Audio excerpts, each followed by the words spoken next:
Today's reading is taken from the Gospel of St. Luke. The apostle said to the Lord, "Increase our faith." The Lord replied, "Were your faith the size of a mustard seed, you could say to this mulberry tree, 'Be uprooted and planted in the sea,' and it would obey you. Which of you with a servant ploughing or minding sheep would say to him when he returned from the fields, 'Come and have your meal immediately'? Would he not be more likely to say, 'Get my supper laid, make yourself tidy, and wait on me while I eat and drink. You can eat and drink yourself afterwards'? Must he be grateful to the servant for doing what he was told? So with you, when you have done all that you have been told to do, say, 'We are merely servants. We have done no more than our duty.'" This reading challenges us to an understanding of the meaning of faith. And traditionally, when we think of faith, we would think of belief in God and an acceptance of everything that God had revealed. But there's much more than that intellectual concept. There's a whole relationship that faith binds us into, a relationship of trust and love.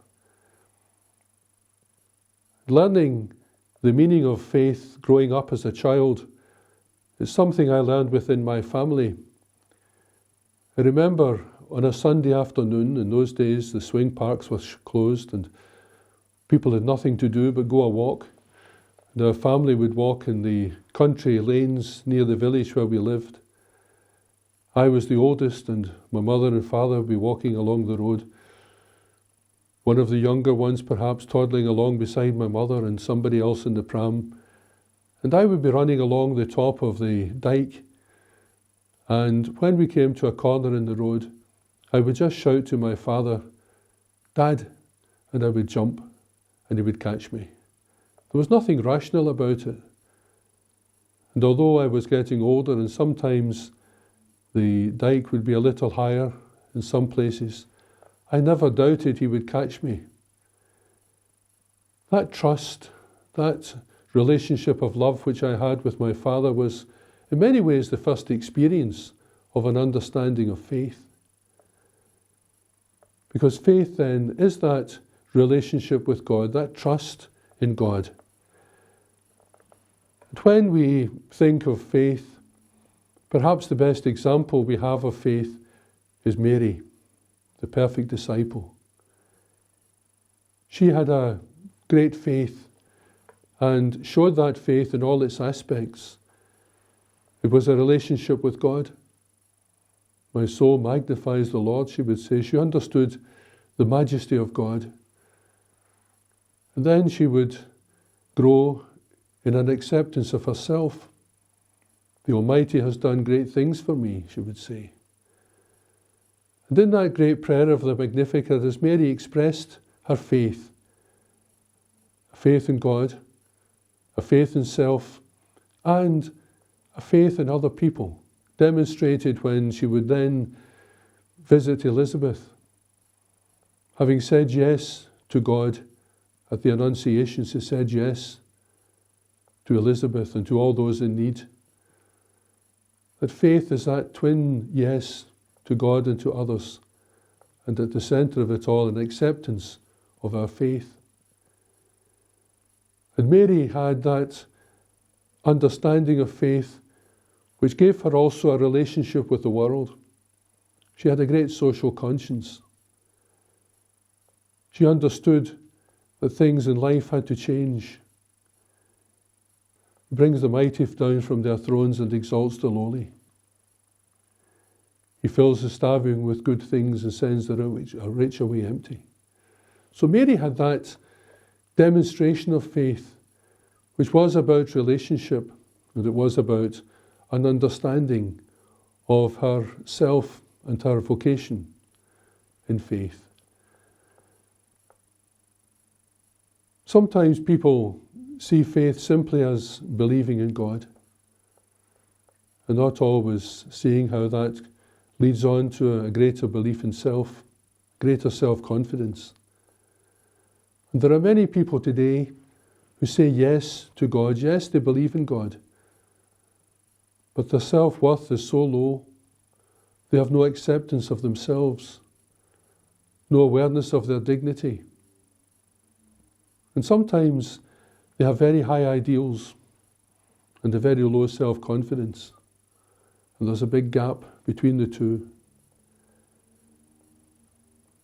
So a life of faith is a life which is nourished in prayer.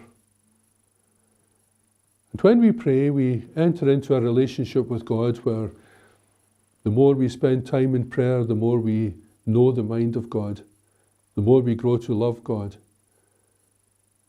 But also the more we see through the eyes of God rather than our own eyes.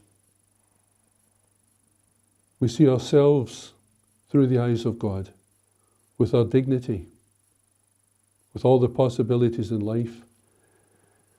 We see Christ in other people. We see the presence of God in the events, what we call the signs of the times. We see the presence of God in nature, and remember that God has entrusted nature to us to be cared for, to be harnessed, to be shared. I remember growing up as a young man, just after the middle of the last century, when the world had been devastated by 2 world wars, and society was saying, we need another way. And that other way involved seeing the world as a global village, humanity as a single family. Communications were getting better. And I remember going along to a vocations exhibition in the Kelvin Hall in 1962 with some of my classmates from school.